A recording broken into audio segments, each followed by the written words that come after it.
These guys know our organization better than most. Okay. Because they both cut their teeth here at Larson.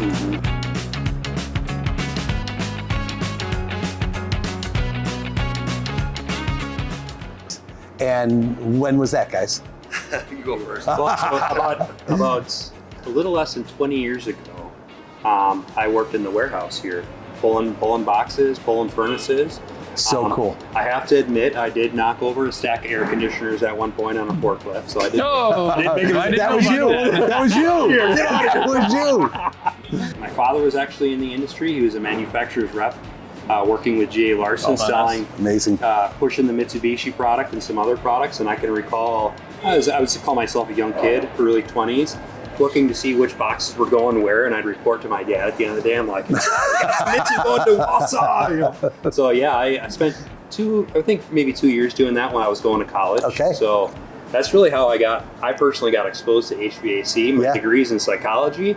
I never thought I'd stick with HVAC, but the combination of my experience here and what my dad was doing really pushed me to where I am today. Yeah, love it. Thank you. Yeah. Thank you. And for my story, it's a little bit different, but I started when I was going to technical college up in La Crosse, Wisconsin. Okay. When I was 18 years old. Yeah. And I needed a summer job. I went to Larson. My brother's in the industry and he was working there at the time. Went in, got an interview, put me in the warehouse, went to school.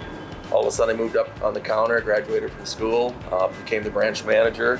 Was out on the road in 1984. Okay. For Larson. For Larson. Okay. Out of La Crosse, Wisconsin. Wow. In 1999, I moved to Milwaukee area, to Pewaukee, and then I worked another 4 years. So I've got just under 24 years with Larson and the Larson family. And my goodness. And back to the people. I mean, you asked that one word. I'll say for me, it's culture, because I experienced that back in the days, and now working with Mitsubishi, Larson still has that culture, and that's very important to Mitsubishi and our family too, because we talk about our culture a lot, and it mirrors what it does it. So knowing these guys' background, we have that implicit trust, but we build it with their organization. Yeah. It's their whole organization. They have a great culture at Mitsubishi, and it's about growth, it's about help, it's about the customer's customer. Cool. And so that's why I like working with these guys. And I have that relationship to the highest level in their organization. Sure. Their CEO and I talk regularly. And just having that relationship is awesome. Just aligns us. That's good. So guys, when you see this Mitsubishi inventory here, and it's just part of it, right? Yeah. Yep. And you think about Larson and the partnership that you have, what comes to your mind?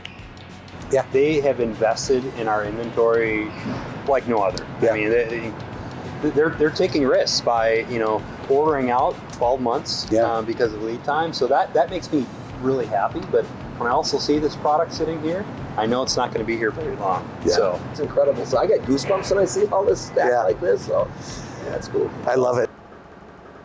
The commitment this company has, and you guys together, right, to do what's required to serve that customer, that contractor and that dealer, right?